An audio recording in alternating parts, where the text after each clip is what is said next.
Hi, I'm Nick from Glowforge, and today I'm going to show you how to unbox and set up your Aura so you can start creating. We're going to cover everything you need to know, and in no time you'll be ready to make great things. So let's get started. First, let's check your Aura box for damage. If anything looks wrong at any point in the process, just contact us and let us know. We're here to help. But if everything looks good, pop that box on the floor or onto a large flat surface like this and open it up.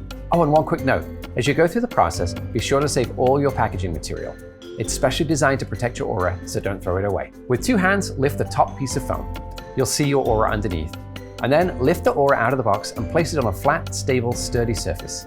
You'll notice a cardboard sleeve at the bottom of the box. We'll need it shortly, but just put it aside for now.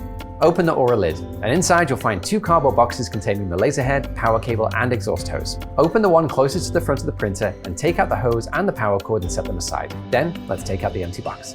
Next, you're going to attach the laser head. The laser head is in the foam block that's nestled inside the second cardboard box. Take off the small square of foam from the top, and you'll see the laser head. It's the black cube with the Glowforge logo on the top. Now it's already attached to your Aura by the silver cable coming from the back of the foam, so take care not to unplug it as you lift the laser head gently out of the packaging. Then, with the laser head in one hand, you can use your other hand to remove the cardboard insert and the foam block. Now we're going to place the laser head onto the black square that sits on the two silver rails running across your Aura. That's the magnetic dock. 4 magnets on the dock will help the laser head click into place just like this, and the Glowforge logo should read left to right. There are also 2 foam pieces to the left and the right of the silver rails that we need to remove. Just pull them out, then up, and put it in the box with the other packaging. Now, let's double check that the laser arm is straight. Holding the black end caps on either side, pull the laser arm all the way to the front. Apply a little bit of pressure towards you to ensure both end caps sit flush with the front of your Aura. Now, we're going to push it all the way to the back of the printer. And again, apply slight pressure, this time away from you, to check that the end caps are exactly where they should be. And that's it. Now, remember that cardboard sleeve? Open it and take out the cutting tray and slide it into your Aura. There are 2 tabs on the left and the right sides. They'll sit neatly into the slots on either side of your printer, and it should be a pretty snug fit.